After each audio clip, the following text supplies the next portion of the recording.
ભણોન ગાવાયા છીએ કોઈ ગોધા ખાવાયા નહીં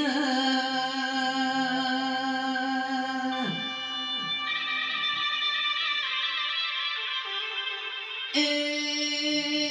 તમારા બોલાયા છીએ મને મમે આયા નહીં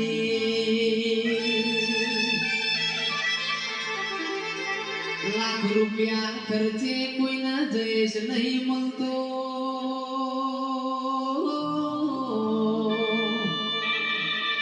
આ તો મારી મેલડીના પ્રભુ જબરાજ